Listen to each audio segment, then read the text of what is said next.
예수께서 권능을 가장 많이 행하신 고을들이 회개하지 아니하므로 그때에 책망하시되 화 있을진저 고라시나 화 있을진저 베세다야 너희에게 행한 모든 권능을 두로와 시돈에서 행하였더라면 그들이 벌써 베옷을 입고 제에 앉아 회개하였으리라. 내가 너희에게 이르노니 심판날에 두로와 시돈이 너희보다 견디기 쉬우리라. 가버나움아 내가 하늘에까지 높아지겠느냐 음부에까지 낮아지리라. 내가 행한 모든 권능을 소돔에서 행하였더라면 그 성이 오늘까지 있었으리라. 내가 너희에게 이르노니 심판날에 소돔 땅이 너보다 견디기 쉬우리라 하시니라. 그때 예수께서 대답하여 이르시되 천지의 주제이신 하나님 아버지여 이것을 지혜롭고 슬기 있는 자들에게는 숨기시고 어린 아이들에게는 나타내심을 감사하나이다. 옳소이다. 이렇게 된 것이 아버지의 뜻이니이다. 내 아버지께서 모든 것을 내게 주셨으니 아버지 외에는 아들을 아는 자가 없고 아들과 또 아들의 소원대로 계시를 받는 자 외에는 아버지를 아는 자가 없느니라. 수고하고 무거운 짐진 자들아 다 내게로 오라. 내가 너희를 쉬게 하리라.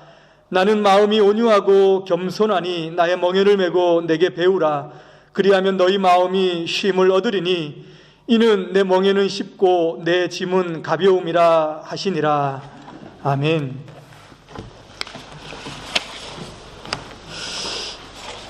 제가 대학 청년 때에 남쪽에 있는 한 섬에 이렇게 친구들과 선배들과 이렇게 놀러 간 적이 있었습니다. 이제 거기 가자마자 이렇게 해변가에서 낚시를 하는데 뒤쫓아오던 그 친구 한 명이 발을 잘못 디뎌 가지고 길을 잘못 찾아서 벼락 밑으로 떨어졌습니다. 봤더니 이게 배 타고 가는 섬이었는데 배 타고 가는 동안에 약주를 좀 하셨더라고요. 그래가지고 이미 약간 이렇게 좀 뭐라 그러죠, 무슨 기운이라 술 기운이 조금 있는 가운데에 늦게 찾아오다가 이제 길을 제대로 못 찾고 발을 헛디는 바람에 벼락 밑으로 이렇게 떨어졌습니다. 얼른 가가지고 봤더니 뭐 이제 큰 사고는 아니지만은 그래도 찢어지고 피가 나고 굉장히 좀 상태가 심각해가지고 바로 이제 육지로 나올 수밖에 없는 그런 상황이었는데 그때 그 친구 손에 뭐가 있었냐면은 지푸라기가 이렇게 잡혀져 있었어요. 지푸라기가 벼랑에서 떨어지면서 뭘 잡았습니까? 지푸라기를 잡은 거예요. 그래서 나중에 이제 병원에 가가지고 병문안을 하면서 뭐 괜찮냐 이렇게 이야기도 했는데 그 친구가 이렇게 고백을 해요. 정말 지푸라기 하나라도 잡고 싶은 심정이 무엇인지 알겠다는 거예요.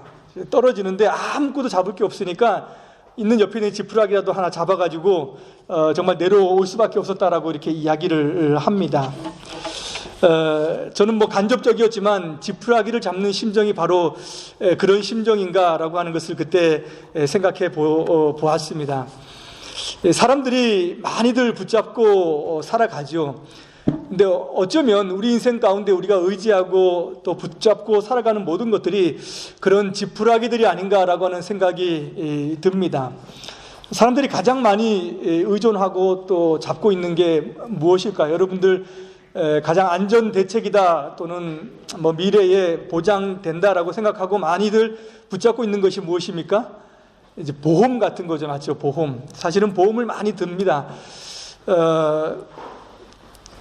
제가 이제 군대에 이렇게 입대를 해서 자대를 배치받는데 동기들과 같이 이렇게 이제 저녁에 자고 똑같은 부대에 들어가기 위해서 만났어요. 근데 그때 우리를 만나기 위해서 오신 그 이제 손님들이 있었는데 보니까는 이제 선배들이에요. 다 군대 선배들. 이제 근데 전역을 다 했습니다. 그러면서 너희들 앞으로 가는 길이 얼마나 험난한 길인지 아냐 이제 이야기를 합니다. 정말 군대에 가면은 별별 사고가 다 있다는 거예요. 그리고 특별히 전방에 가게 되면은 지뢰를 밟거나 해가지고 다치게 되면은 거기선 끝이다. 아무것도 할 수 없고 불구로 나오면은 뭐 취직도 안 되고 너희들 큰일 난다라고 하면서 이렇게 당부 얘기를 하는 거예요. 그러면서 내미는 게 있었죠. 무엇이겠습니까? 보험이었습니다. 이 보험을 몇 개 들어서 그 사고가 났지만 지금 부대 앞에서 당구장을 운영하면서 잘 살고 있는 그런 사람들이 있다라고 이야기를 해요. 제가 앞에 얘기는 솔깃했는데 그 얘기를 듣자마자 보험을 사게 되면은 이걸 들게 되면은 제가 꼭 그 처지가 될 것 같아가지고 못 샀습니다. 못 사고 그것을 만류하고 제가 입대했던 기억이 나요. 지금도 그 생각이 많이 납니다. 어쩌면 사람들이 붙잡고 살아가는 모든 것들이 마지막 자기 인생 가운데에 자기를 확실하게 안전 가운데에 보장해 줄 수 있는 것들은 없고 사실 지푸라기들이지 않나라고 하는 생각을 합니다. 물론 우리가 인생에 살아가면서 뭐 좋은 스승, 또 좋은 친구들, 또 동반자, 가까이서 위로해주고 격려해주고 또 길도 안내해주고 인도해주는 사람들이 있습니다. 그런데 그 모든 사람들이 있고 도움이 있다 해도 사실 어떤 누구도 도움이 되지 못할 때가 있습니다. 그것은 언제입니까? 우리 개인의 마지막을 맞이할 때입니다. 우리 한 사람의 마지막을 맞이할 때는 아무리 사랑해도 아무리 힘과 능력이 있어도 우리의 마지막, 우리의 죽음은 막지 못한다라고 하는 거예요. 여기 우리 계시는 분들 올 한 해 살아가시면서 예수님께 순종을 많이 하셨든 또 순종을 적게 했든 또 큰 믿음을 가지고 살아가셨든 적은 믿음을 가지고 살아가셨든 또 예수님을 많이 생각하고 살아갔든 또 적게 생각하면서 살아갔든 다 공통점이 있다라고 한다면은 여러분 인생의 마지막 때는 다 모두 다 예수님을 의지한다는 겁니다. 마지막 여러분의 개인의 어떤 종말이나 또 개인의 마지막을 앞에 두고서는 다 예수님이 자기 인생 가운데 소망이다라고 생각하고 믿고 그분을 붙잡게 되어 있다라고 하는 거예요. 이것이 뭐 여러 가지 다양하지만 저와 여러분의 사실은 공통점이 아닌가라고 하는 생각을 해보게 됩니다. 오늘 2018년 마지막 예배입니다. 또 내일이면은 2018년의 마지막 시간, 마지막 날을 우리가 보내게 되는데요. 한 해를 보내면서 정말 여러분들에게 말씀드리고 싶은 이야기가 있습니다. 한 해를 이제 마지막 정리하면서 여러분 뭐 과거를 돌아보십시오. 과거 돌아보지 마십시오. 2018년 돌아보면은 후회밖에는 없습니다. 남는 게. 그렇다고 해서 여러분 2019년도를 많이 기대하십시오 라고 이야기 드릴 수도 없습니다. 왜냐하면 2019년도는 여러분들의 것이 아닙니다. 여러분들이 붙잡을 수 없는 것이고 여러분들이 조종할 수 없는 그런 시간들입니다. 여러분들에게 가장 중요한 것은 무엇입니까? 바로 현재이고 지금입니다. 내가 지금 붙잡고 있는 것이 무엇인가? 내가 의지하고 있는 것이 무엇인가? 내가 확실하게 견고하게 나를 지탱해주고 있는 반석이 무엇인가라고 하는 것을 여러분 다시 한번 생각하고 분명히 그것을 붙잡아야 된다라고 하는 겁니다. 마지막 예배 드리면서 제가 이 말씀을 꼭 드리고 싶습니다. 여러분 인생 가운데 꼭 붙잡아야 되는 것이 무엇입니까? 바로 예수님이시죠. 그거는 우리 아이들에게 주일학교의 아이들한테도 물어봐도 그렇다라고 이렇게 이야기를 할 것입니다. 예수님이 가장 중요하고 예수 그리스도가 가장 중요합니다. 그분을 붙들고 살아가는 자들에게는 허망한 인생이 없고 또 무너지는 삶이 없다라고 하는 거예요.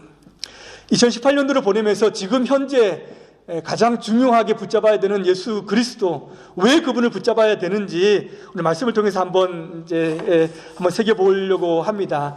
첫 번째는요, 예수님께서 우리의 유일한 소망이기 때문이기에요.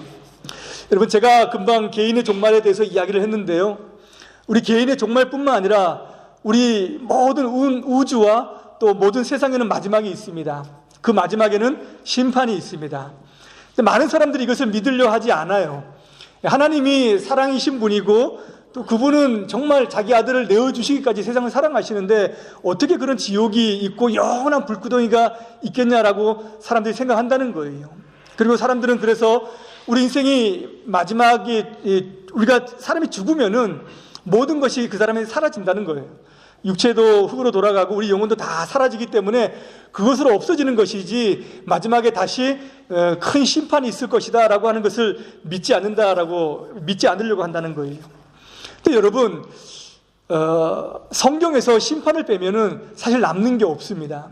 세상을 창조하시고 나가지고 하나님께서 아담에게 이것을 먹으면은 죽으리라라는 말씀하셨거든요. 그 심판입니다. 먹었지 않습니까?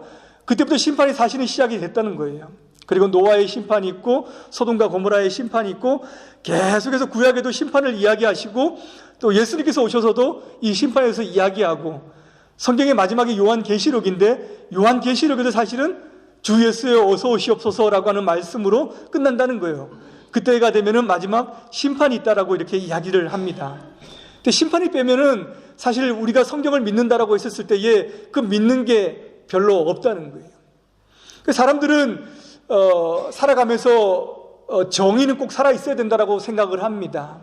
꼭 공의는 살아 있어야 된다라고 이렇게 이야기를 해요. 전설의 고향에서 귀신이 나타난 이유가 뭡니까? 이 세상에 공의가 없으니까 죽어서라도 그것을 바르게 잡겠다라고 하는 그 의미이거든요. 사람들은 무의식 가운데 모든 양심과 법 가운데 그것을 생각을 합니다. 그것은 하나님의 공의로운 성품 때문에 그러는 거예요. 이 세상의 마지막에는 하나님께서 그것을 정말로 공정하게 다 판단하시겠다라고 하는 것을 가지고 계신다라고 합니다. 예수님께서도 오늘 말씀을 보면은 심판날에 대해서 이야기해요. 심판날이라고 2번씩이나 강조를 하고 있습니다. 그러면서 그들에게 이야기하죠. 그 고라신이라고 하는 그 도시, 베세다라고 하는 도시, 가버나움이라고 하는 도시에 대해서 굉장히 큰 책망을 하시고 또 그들에 대해서 회개하라라고 하는 말씀을 하시고 계십니다. 왜 책망하시고 왜 회개를 지금 촉구를 하고 있으신 거죠? 그들이 많이 타락했기 때문에, 많이 범죄했기 때문에, 예를 들면 소돔과 고모라보다 그 시대가 더 타락된 시대였기 때문에, 더 성적인 문란함이 있었기 때문에, 더 사람들이 악을 행했기 때문에 너희들이 그 날에는, 심판날에는 소돔보다 견디기 어려울 것이다 라고 이야기하는 것일까요? 여러분 어떻게 생각을 하십니까? 그 백성들에게, 그 세 도시에게 예수님께서 그렇게 말씀하시는 이유는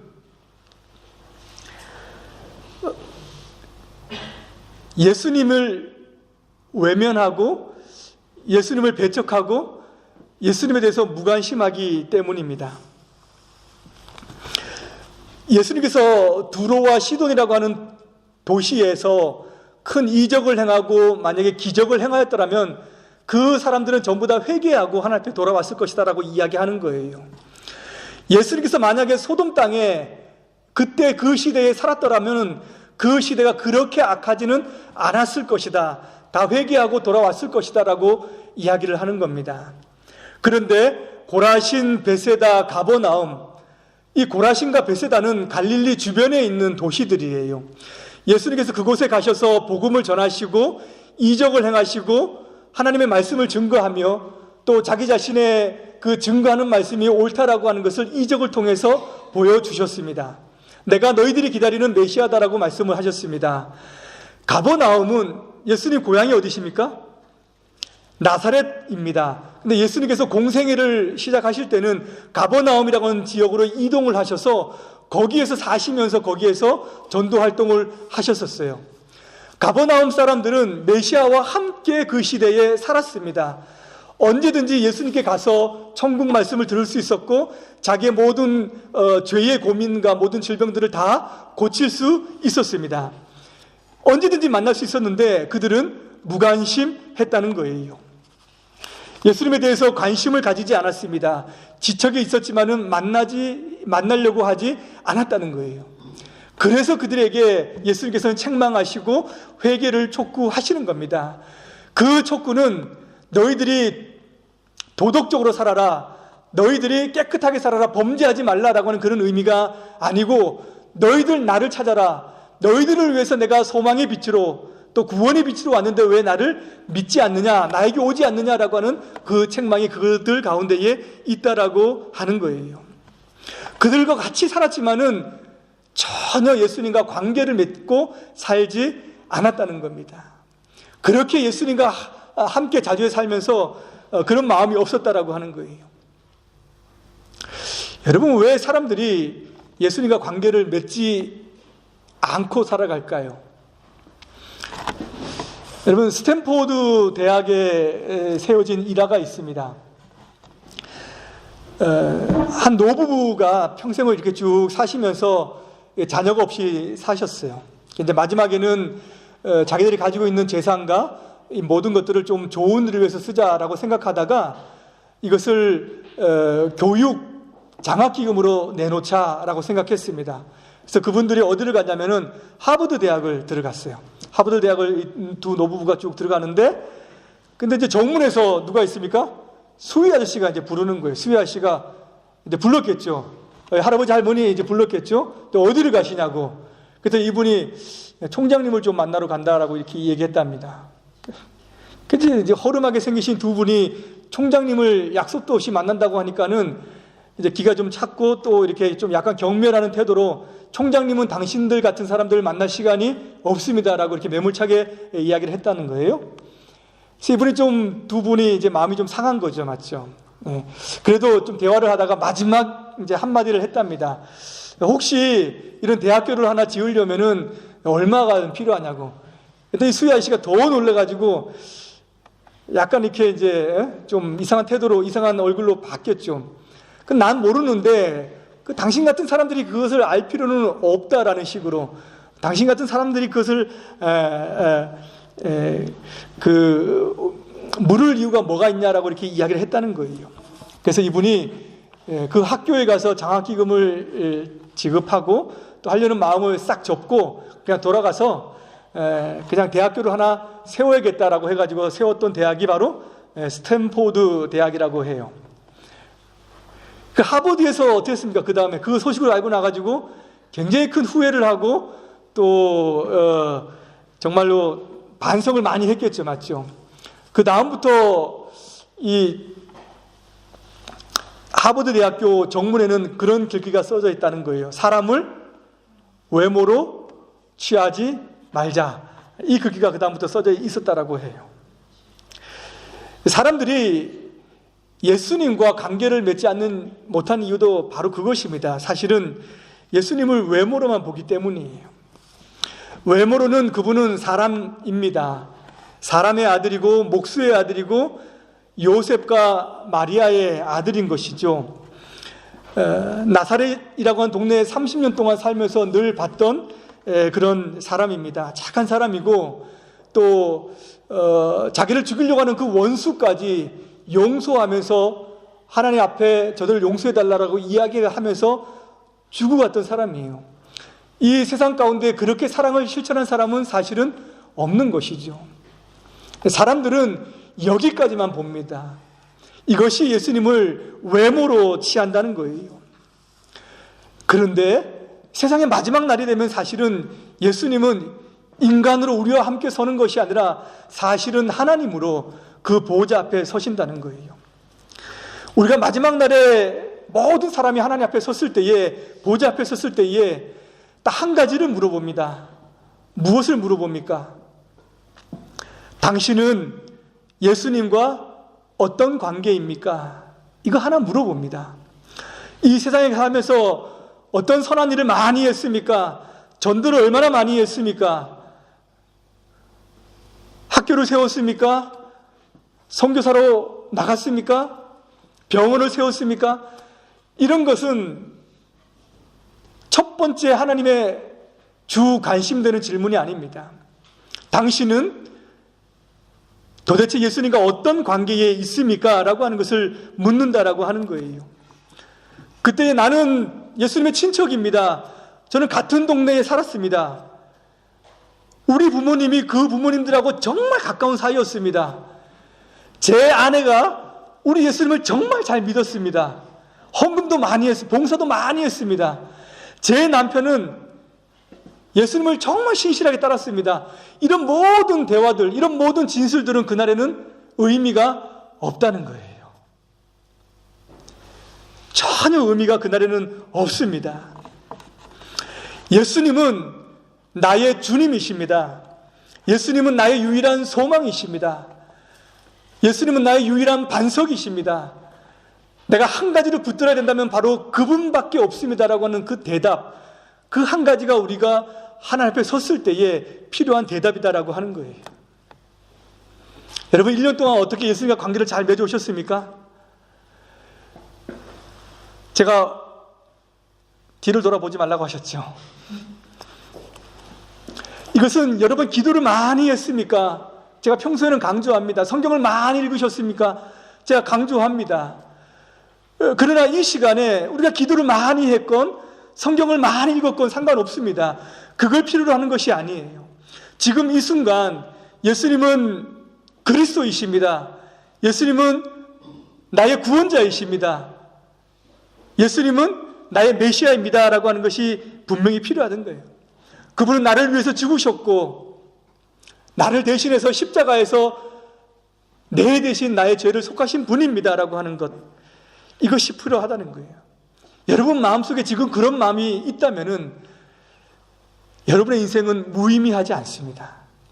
여러분의 개인의 종말과 이 세상의 마지막 종말이 왔었을 때에도 여러분의 삶과 여러분의 인생은 절대 허무하지 않다라고 하는 거예요. 그냥 사라지지 않습니다. 여러분 왜 예수님과 관계를 맺지 못하는지 아십니까? 그분은 선물이기 때문에. 사람들은 예수님을 어디에서 자꾸 발견하고 찾으려고 하냐면은 인생의 지혜와 인생의 슬기 가운데에 찾으려고 합니다. 성경은 예수님을 선물이라고 얘기해요. 선물. 예. 선물을 어떻게 해야 됩니까, 여러분? 선물을 돈 주고 바꿉니까? 선물 받고 나서 열심히 대가를 치릅니까? 아니면 그냥 받습니까? 선물은 그냥 받아야 됩니다. 만약에 어떤 근거가 있고 내가 받을 만한 자격이 있으면 그게 선물입니까? 그건 뭐라 그래요? 그것은 상이라고 이야기합니다. 상. 잘했어. 그러니까 내가 이걸 주는 거야. 이것은 상이에요. 선물은 그냥 주는 겁니다. 여러분 예수님 선물로 받으셨습니까? 돈으로 사셨습니까? 성경에 보면 돈으로 산 인물이 있어요. 마술사 시몬이라고 하는 사람이 돈으로 살려고 했습니다. 근데 돈으로 살 수 있는 게 아니에요. 그냥 선물로 그냥 받는 겁니다. 성경에 보면은 예수님께서 지혜롭고 슬기 있는 자들에게는 감추시고 어린 아이들에게는 이것을 나타내셨다라고 하는 겁니다.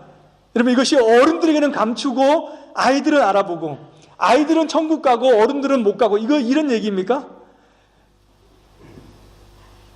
저를 다 보세요. 저 안 보면은 길어집니다 오늘 설교.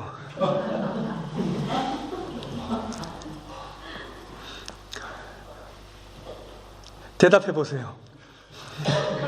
무슨 질문인지 모르시죠? 지혜롭고 슬기 있는 자들에게는 감추시고 어린 아이들에게는 보이셨다. 그러면 어른들한테는 이것을 다 감추고 아이들에게만 예수님이 보여주셨다 그런 의미일까요? 아니죠. 이것은 어린아이와 지혜 슬기는 대비시키는 내용입니다. 이 세상의 지혜와 이 세상의 슬기와 이 세상에 있는 것들로서는 예수님을 갖거나 찾을 수 없다는 거예요. 그냥 선물로 주어지는 것이기 때문이라는 겁니다. 여러분 대한민국의 첫 번째 제가 한번 말씀드린 적이 있는데 불교학자가 있어요. 동국대 인도 철학가의 이기영이라고 하는 분이 계셨습니다. 이분은 원래 대대로 카톨릭 집안이었어요. 카톨릭 신자였습니다. 본인도 그랬습니다. 그래서 카톨릭 재단에서 이 사람에게 장학금을 줘서 이 벨기에 루뱅으로 공부를 시켜 보냈다는 거예요. 근데 이분이 루뱅 가가지고 누굴 만났냐면은 세계적인 불교학자를 만났어요. 그래서 이 사람한테 감명을 받아가지고 거기서 무엇을 했습니까? 개종을 한 겁니다. 개종을. 신자로 갔다가 뭘로 돌아왔어요? 불자로 돌아온 겁니다. 예. 왔는데 이제 서강대하고 동국대에서 동국대는 불교 재단이니까 데리고 가려고 하고 서강대는 기독교 재단이거든요. 그러니까 기독교에서 장학금을 줬으니까 데려가려고 하다. 그래서 동국대에서 이 학장이 결심을 한 거예요. 불교학과로 데려오려고 하니까는 이 스님들이 다 반대하니까 인도 철학과를 하나 딱 만들어가지고 그리로 이제 스카웃을 해온 거예요. 이분이 우리나라의 첫 번째 유학 다녀오신 그런 불교 학자입니다. 보세요. 이분이 왜 신자로 갔다가 불자로 이렇게 바꿔서 개종해서 왔습니까? 이분은 학문 속에서 연구하면서 예수님을 만나려고 했기 때문이에요. 우리가 예수님을 발견하는데 연구를 하고 실험을 하고 철학과 사상을 알아야 되고 또 수많은 훈련과 시험까지 치러가지고 예수님을 만날 수 있다라면은 이 세상 가운데 만날 수 있는 사람이 누가 있습니까? 여러분들 중에 예수님 만날 수 있는 분들이 누가 있습니까? 여러분들 이미 뇌는 쇠했고 기억력은 점점 감퇴하고 능력은 축소하지 않습니까? 예수 어떻게 알아갈 수 있겠습니까? 안 되죠. 우리 적은 아이들은 가능할 수 있겠습니까? 걔들은 기억력이 뛰어나니까는 안 된다는 거예요. 예수님은 그런 방법으로 찾아지는 것이 아니다라고 하는 것입니다. 여러분, 이제까지 살아오시면서 그래도 내 인생 잘 살았다, 실패하지 않고 살았다, 남들 보기에 잘 세워나갔다라고 생각하는 분들이 계실 겁니다. 그래도 여러분, 지혜 있다라고 생각하시지 마시기 바랍니다. 내가 굉장히 그래도 앞으로 내 인생을 잘 살 것이다라고 생각하지 마시기 바란다는 거예요. 지금까지 큰 일이 없었다라고 하더라도, 이제까지 안전하게 잘 지내왔다라고 하더라도 이것이 내 능력이니까 앞으로도 큰 일, 다른 일이 없는 한 내 인생은 이렇게 갈 것이다라고 이야기 생각하지 마시기 바랍니다. 하지 마시고 2019년도 새롭게 시작하면서도 내 인생 가운데 정말 절실하게 예수님의 도움이 필요하다. 정말 아무것도 가지지 않는 어린아이처럼 내가 예수님을 이제까지 알아왔지만 정말 모르는 아이처럼 그분을 구하고 그분의 도움을 구하고 지혜를 구하고 살아가셔야 됩니다. 살아가시기 바랍니다. 예.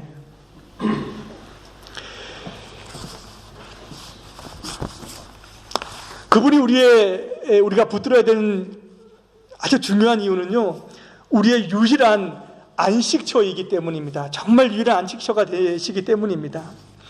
여러분, 사는 게 힘드시죠? 맞죠? 2018년도 살아오시면서 얼마나 많은 어려운 일이 있었고 힘든 일이 있었습니까? 독일어 잘 못하는데 회사에 가가지고 이제 독일 사람들하고 대화하고 얘기하는 거 잘 모르는데 그냥 이해하는 척 그냥 웃으면서 넘겼던 적이 얼마나 많이 있었습니까? 집에 와서 속내를 이야기해도 참 아내는 알아주지 못하고 답답하게 상친 적이 얼마나 많이 있었습니까? 맞죠? 독일어 공부하시는 분들 얼마나 어렵습니까? 맞죠? 이것은 해본 사람들만 압니다. 그거 외에도 우리 자녀들을 생각해 봐도 참 마음이 답답하고 사는 게 힘들어요. 어렵습니다. 여러분, 왜 그런지 아세요? 이 세상이 병들고 이 세상이 지쳐있기 때문이에요. 이 세상 자체가 병들어 있고 이 세상 자체가 사실은 지쳐있기 때문입니다. 그 속에 살아가는 우리가 늙어. 사면 늙습니다. 정말로 병들어 있기 때문에. 한 해 살아가면서 여러분 거울을 한번 자세히 보십시오. 주름이 하나 더 늘어 있고 아무리 좋은 샴푸를 써도 머리는 더 빠져 있는 여러분들을 발견한다는 거예요. 속으로 웃으시기 바랍니다. 더 큰 문제는 뭐냐면은 해결책이 없어요. 해결책이. 이 세상 가운데 해결책이 없다는 거예요. 얼마나 많은 과학이 발전했습니까? 사람들은 뭐 달나라 갈 정도로 과학이 발전했고 우리의 소득은 또 얼마나 많이 늘어났어요. 편리한 건 말도 못합니다. 그런데 삶의 무게와 고단함은 똑같다는 거예요. 여러분, 어른이 되면은 무엇을 생각합니까? 우리 부모님들은 그 어려운 시간에 어떻게 살았을까라고 하는 그런 생각이 든다는 거예요.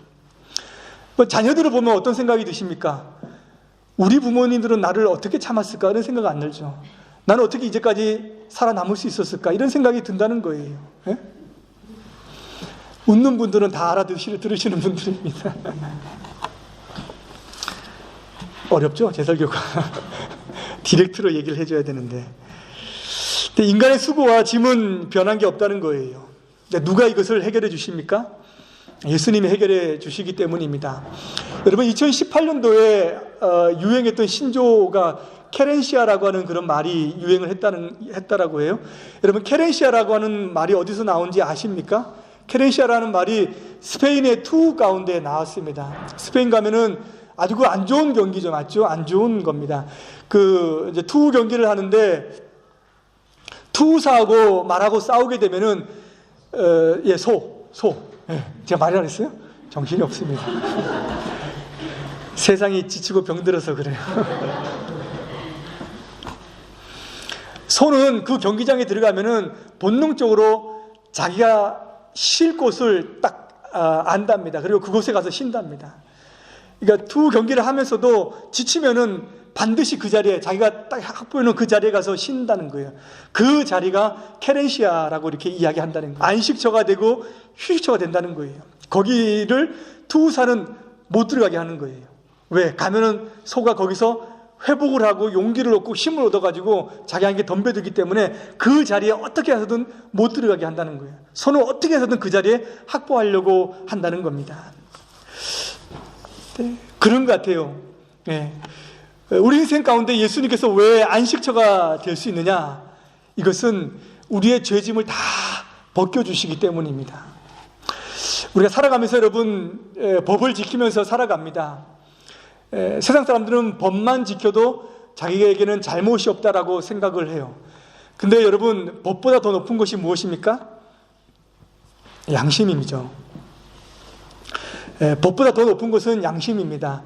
우리가 법은 지키고 살아가지만 우리의 양심이 꺼리낌이 있다라고 한다면 우리는 하나님 앞에서 우리의 마음이 죄책감을 가지고 살아갈 수밖에 없다는 거예요.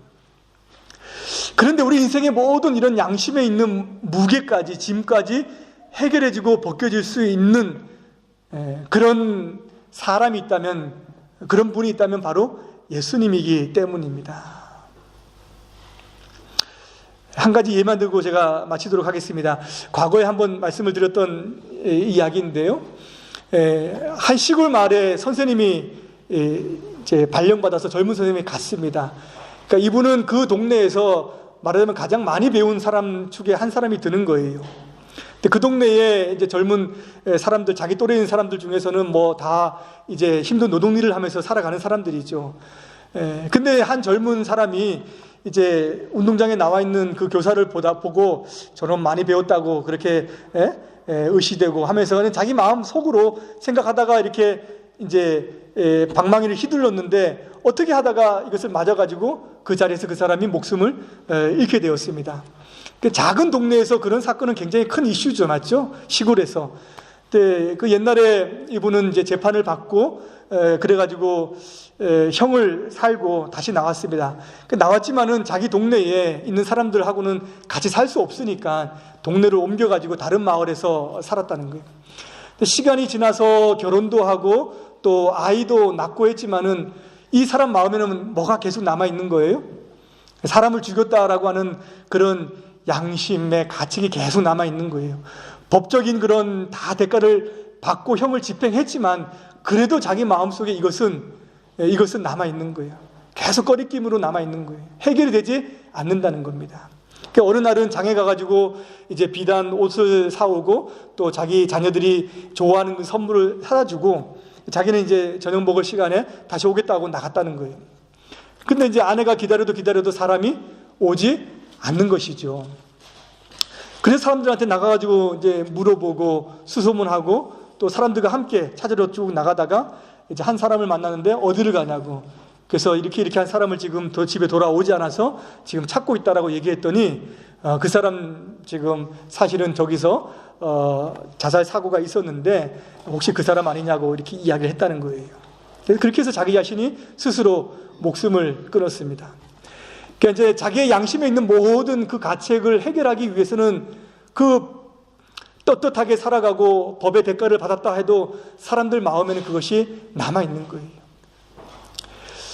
누군가는 이것을 해결해 줘야 되는 거 아니냐는 거예요. 누군가는 이것을 해결해 주고 누군가는 이 마음까지, 양심에 있는 이 마음까지 제거를 해줘야 참된 자유가 있고 또 참된 행복이 있고 참된 진리가 있고 참된 능력으로 살아가는 거 아니겠습니까? 누가 이것을 해결해 주립니까?